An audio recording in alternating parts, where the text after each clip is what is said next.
Praise the lord. ఈ దిన దేవుని వాగ్దానము. నా శ్రమలలో నేను యెహోవాకు మొరపెట్టి తిని, నా దేవునికి ప్రార్థన చేసి తిని. ఆయన తన ఆలయంలో ఆలకించి నా ప్రార్థనను అంగీకరించెను.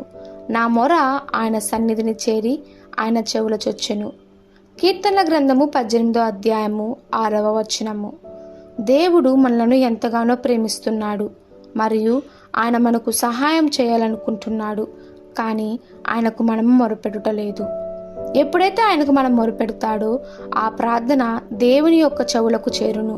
అప్పుడు మన ప్రార్థనకు జవాబు ఉంటుంది.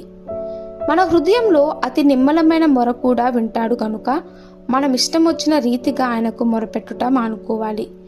దేవుడు మన ఆరోగ్యం లాంటి చిన్న విషయాన్ని లక్ష్య పెడతాడని అనుకోకపోవచ్చు, కానీ ఆయన తప్పక ఆలకిస్తాడు. నీ గురించి ప్రతి విషయమును, చిన్నదైనా పెద్దదైనా ఆయన ఆలకిస్తాడు. నీవు ఆరోగ్యంగాను సంపూర్ణముగాను ఉండాలని ఆయన కోరుకుంటాడు గనుక నీవు అడిగిన వెంటనే నీకు సహాయం చేయుటకు సిద్ధంగా ఉన్నాడు. నీ జీవితంలో ఏదైనా అవసరమైన మార్పులు చేయుటకు కావాల్సిన ఆత్మీయ శక్తి పొందుట కొరకై ఆయన సహాయం కొరకు ప్రార్థించు. దేవుని కృప ఎల్లప్పుడూ లాభమే.